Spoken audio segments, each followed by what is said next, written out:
So hello guys, अगर आप royal Enfield classic 500 लेने का प्लान बना रहे हो या कन्फ्यूज़न है आपके अंदर whether you should purchase BS3 variant और BS4, तो ये वीडियो एंड तक ज़रूर देखिए, क्योंकि इंटरनेट पे आपने बहुत सारी आधी अधूरी वीडियो देखी होगी और वहाँ पे कोई बोलता है BS3 बेस्ट है, कोई बोलता है BS4 बेस्ट है। तो आज मैं इस दोनों के बारे में बताऊँगा जो बेटर कौन है, ठीक है। लेकिन आज एक और चीज़ जो होने वाला है, इसमें मैं कोई आर्टिकल की बात नहीं करूँगा, मैं बात करूँगा real ownership experience as I am the owner of this vehicle. जो मेरे पास BS3 है, मेंटेनेंस कॉस्ट क्या है, रीसेल वैल्यू, माइलेज, पावर की बात करेंगे and the most important thing is 2026 में भी ये बाइक आपको परचेज़ करनी चाहिए, पैसे इन्वेस्ट करनी चाहिए, नहीं करनी चाहिए, क्योंकि ये बाइक डिसकंटिन्यू हो चुकी है 2020 में ही। तो आपको ये प्री ओन्ड ही मिलेगा, तो आप अपना पैसा इसमें इन्वेस्ट कर सकते हैं कि नहीं कर सकते हैं। सो गाइस, वीडियो एंड तक ज़रूर देखिए, क्योंकि लास्ट में मैं क्लियरली बताऊंगा कि ये पैसा जो आप इन्वेस्ट कर रहे हो BS3 में करो या BS4 में। सो नमस्कार दोस्तों, welcome back to the channel BR19_राइडर। तो अगर आप एनफील्ड लवर हो, स्पेशली क्लासिक 500 के फ़ैन हो, तो गाइज़ सबसे पहले चैनल को सब्सक्राइब ज़रूर कीजिए एंड बेल आइकन को प्रेस कीजिए। यहाँ पे आपको रियल ओनरशिप एक्सपीरियंस जो होता है प्रैक्टिकल बाइक का हम बताते हैं, उससे रिलेटेड हर एक चीज़ हम कवर करने की कोशिश करते हैं। तो चलिए बिना टाइम वेस्ट किए हुए शुरू करते हैं। सो गाइज़, पहला हमारा जो पॉइंटर है वो है इंजन डिफरेंस। सबसे पहले बात करते हैं इंजन की। सो गाइस, दोनों बाइक में सेम इंजन आता है, 499cc सिंगल सिलेंडर इंजन मिलता है, जिसको हम 500cc से संबोध करते हैं, करके बुलाते हैं। दोनों की पावर ऑलमोस्ट सेम है, टॉर्क भी लगभग सेम है, मतलब पेपर पर दोनों ऑलमोस्ट आइडेंटिकल है, दोनों ऑलमोस्ट सेम है। लेकिन रियल वर्ल्ड में डिफरेंस थोड़ा सा फील होगा आपको। BS3 से पहले शुरुआत करते हैं हम। BS3 इंजन थोड़ा रॉ फील देता है आपको, थ्रॉटल रिस्पॉन्स उसका ज़्यादा अग्रेसिव है। अगर आप मान लो रोड पे चल रहे हो, ठीक है, एंड चाहे आप 1 गियर 2 गियर 3 गियर जिसमें भी आप चलाते हो, ठीक है, थ्रॉटल लो तो थोड़ा सा आपको ये अग्रेसिव नज़र आएगा, पक्का आ जाएगा, ऑटोमेटिक फील होगा अगर आप एनफील्ड चलाए हो तो। एंड पिकअप इंस्टेंट फील होता है, जो कि बहुत सही चीज़ है। BS3 में मुझे काफ़ी पसंद है। ऐसा नहीं कि मेरे पास BS3 तो मैं उसकी बड़ाई कर रहा हूँ, मैं BS4 भी पहले ओन कर चुका हूँ, ठीक है।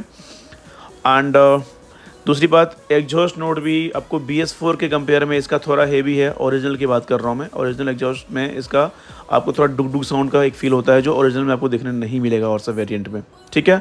Now coming to the BS4 में रॉयल एनफील्ड ने एक एमिशन नॉर्म्स की वजह से कह सकते हैं, ECU मैपिंग और फ्यूल सेटिंग्स में जो चेंज किए थे, उसके वजह से थोड़ा सा जो बाइक रिफाइंड तो लगती है, बट थ्रोटल स्मूथ है। आप चाहोगे वो एक थंब जो होता है ना डुक डुक वाली, वो थोड़ा मिसिंग है इसमें। ओरिजिनल की बात कर रहा हूँ, आफ्टर मार्केट तो आप वो ले सकते हो आराम से वो फील लगा के। इंजन वाइब्रेशन थोड़ी कंट्रोल फील होती है, BS3 में ज़्यादा है ऑब्वियसली, BS4 से थोड़ा सा। अगर आपको old school raw riding experience पसंद है तो definitely you can go with BS3। अगर आपको स्मूथ डेली राइडिंग चाहिए तो you can go with BS4 variant. I hope कि ये पॉइंटर्स आपके क्लियर हों। Now I coming to the exhaust sound, ठीक है। तो एग्जॉस्ट साउंड जो होता है, एनफील्ड लवर रिलेट कर सकते हैं इस चीज़ को बहुत ज़्यादा, जो है ना एक इमोशनल टॉपिक इसको हम बोल सकते हैं गाइस, क्योंकि मतलब मेरे ख्याल से 80% जो एनफील्ड लवर है ना, वो ये साउंड के वजह से ही ना ये बाइक को परचेज़ करते हैं या लेने की सोचते हैं या अपना ड्रीम बाइक बनाते हैं इसको कहीं ना कहीं। और ऑनेस्टली इसी रीजन से बहुत लोग क्लासिक 500 की बात करें या रॉयल एनफील्ड की किसी वेरिएंट को परचेज़ करते हैं। सो गाइस, BS3 का स्टॉक जो मैंने आपको बताया था, जो आपको ये बास निकाल के देता है, हेवी बास निकालता है, क्योंकि इसमें आपको पता ही है जो थोड़ा सा BS3 में कंपनी से ही, मतलब आफ्टर मार्केटिंग कंपनी से ही इसका एक अलग सा सिस्टम है, जो थोड़ा सा आपको एक थंब देता है। एंड ऑब्वियसली BS4 मैंने आपको बताया था साउंड अच्छा करती है, बट कंपेयर टू BS3 नहीं। ओरिजिनल में आपको थोड़ी सी साउंड वो लो फील होगी आपको, ठीक है। एंड अगर मैं नेक्स्ट जो बात करूँ इसकी, दोनों में कंपेयर करो तो डिफरेंस बहुत बड़ा तो नहीं है, जैसे मैंने बताया आपको, ठीक है। बट अगर एनफील्ड लवर हो आप, तो आप इजीली आइडेंटिफाई कर लोगे BS3 का जो है साउंड, एंड क्लैरिटी भी है साउंड का थोड़ा ज़्यादा बढ़िया है। एंड जो क्या कह सकते हैं, बास भी उसमें बहुत ज़्यादा हेवी है as compare to BS4 variant. And my point number 3 is mileage. Guys, सबसे पहला बात, अगर 500 आप ओन करते हो या 500 लेने की सोच रहे हो तो माइलेज कभी मत देखना, चाहे सिटी की बात कर लो चाहे हाईवे की बात कर लो, ये बाइक माइलेज के लिए नहीं है दोस्त। अगर मैं बात करूँ सिटी में तो you can get in between 20 kmph to 25-28 kmph hardly, depend on your riding style, कैसे चलाते हो उस पर डिपेंड करता है। 20 से 28 के बीच में आपको माइलेज ये सिटी में निकाल के देगी। एंड अगर हाईवे की बात कर लें तो हाईवे में ये आपको नॉर्मल आपको जो है 25 से 35 तक भी क्लेम बहुत सारे यूज़र ने करा है, but if you ask me तो मैं बोलूँगा हाँ सही है ये 25 से मैं 32-33 मैंने भी निकाली है इसको हाईवे पे, ठीक है।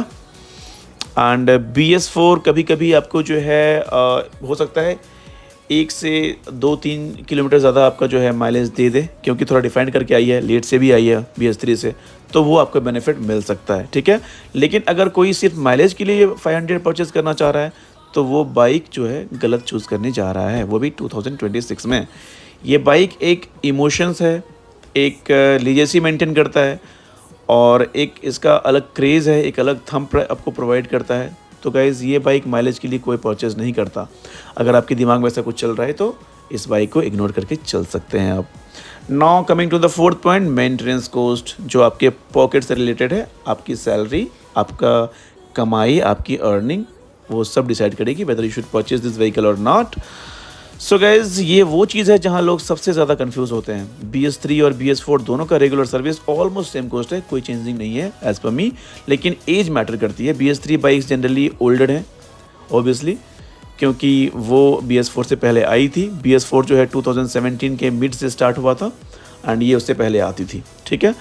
तो नेचुरली अगर बात करें, rubber parts almost same, clutch almost same, chain sprocket, chain kit जिसको बोलते हैं वो भी दोनों में ऑलमोस्ट सेम है, बैटरी भी सेम, टायर्स भी सेम है दोनों में। एंड अगर ये सारी जिसकी मैंने बात की अभी जो पॉइंटर बताए हैं, अगर ये सब कहीं भी रिप्लेस कराओगे तो आपको सेम कॉस्ट लगेगा। मैं कॉस्ट नहीं बताऊंगा, वीडियो काफ़ी लंबी हो जाएगी, ठीक है। एंड BS4 या BS3 दोनों में आपको सेम सर्विस कॉस्ट आने वाला है, ठीक है।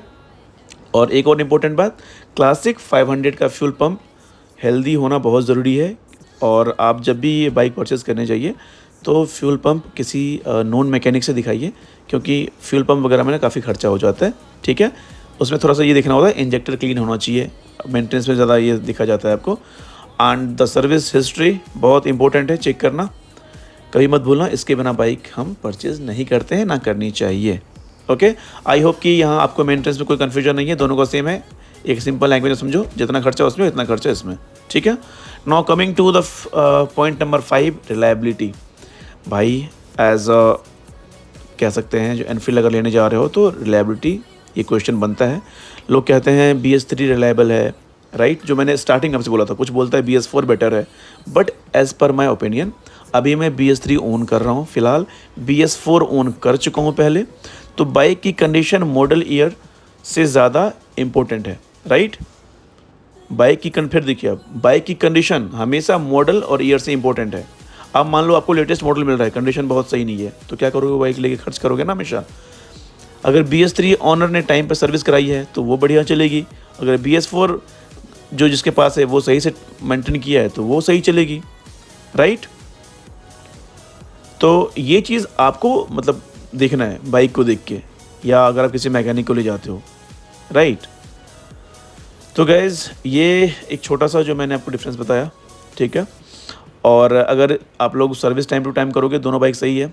और पैसे तो भाई as compare to sport bike छोटी मोटी बोलते हो 300 सीसी 150 सीसी, तो भाई ये थोड़ी महंगी है इसकी, वो तो पता ही है आपको, ठीक है। बट कंडीशन इसका देख लेना, तो दोनों बाइक जो है ना रिलायबल है, कोई तरह की दिक्कत नहीं है।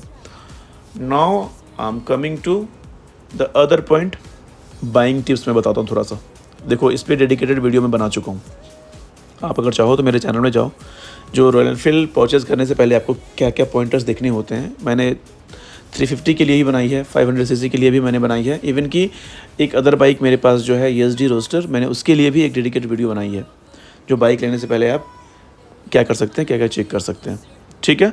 फिर भी मैं आपको यहाँ पे एक शॉर्ट मैं आपको थोड़ा बता देता हूँ, बहुत डीप नहीं जाऊँगा, ठीक है। अगर आप यूज्ड क्लासिक 500 मान लो देखने जा रहे हो तो ये ज़रूर चेक करना। पहला कॉल स्टार्ट में समझ में आएगा, इंजन में कोई आवाज़ वगैरह तो नहीं है। सुबह राइट, अर्ली मॉर्निंग करना, जैसे अर्ली मॉर्निंग नहीं, मतलब जब भी आप फर्स्ट टाइम रात को सो के उठो तो फर्स्ट टाइम जब भी बाइक स्टार्ट करो, उसको कॉल स्टार्ट में समझ में आएगा आपको। टिक टिक टिक टिक नॉकिंग कुछ साउंड है या इंजन में स्मोक है वो भी पता चल जाएगा।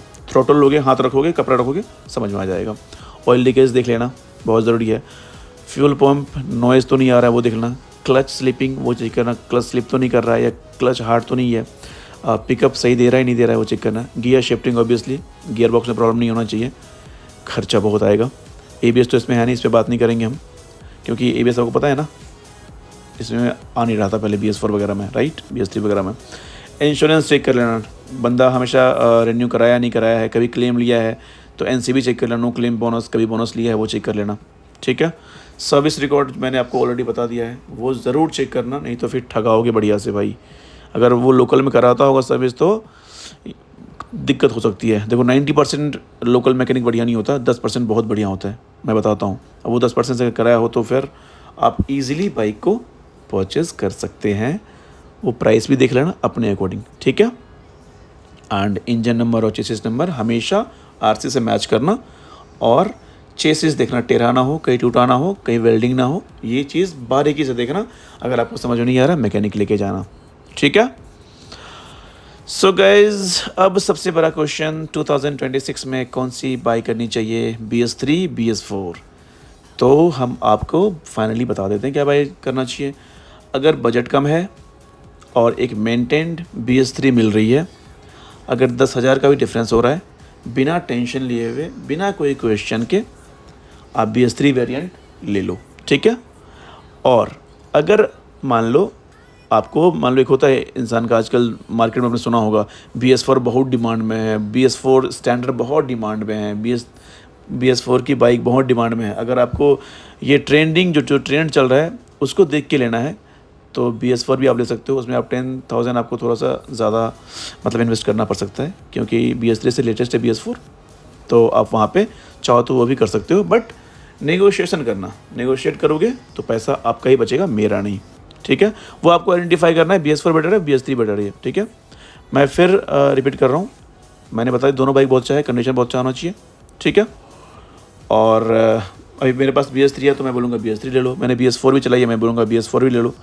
तो ये छोटा मोटा देखो, आप इतने वीडियो में अपने सारे पॉइंटर्स देखें तो बहुत ज़्यादा डिफरेंस तो है नहीं, राइट। तो ये आप खुद से रिलेट कर लेना, ओके। और गाइज, तो ये मेरी जो है ऑनेस्ट ओपिनियन थी, ऑनेस्ट मैंने आपके लिए एक वीडियो बनाया।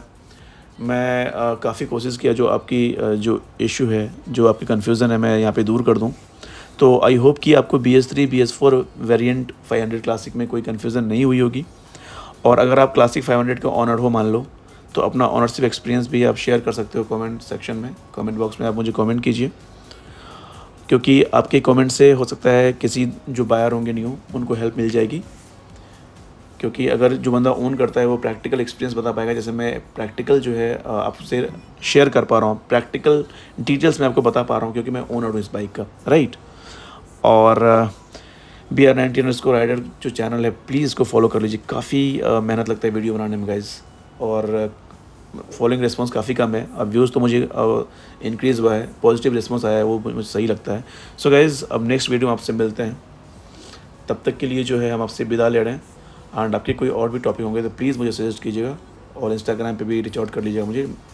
Thank you so much, love you all, bye bye, take care.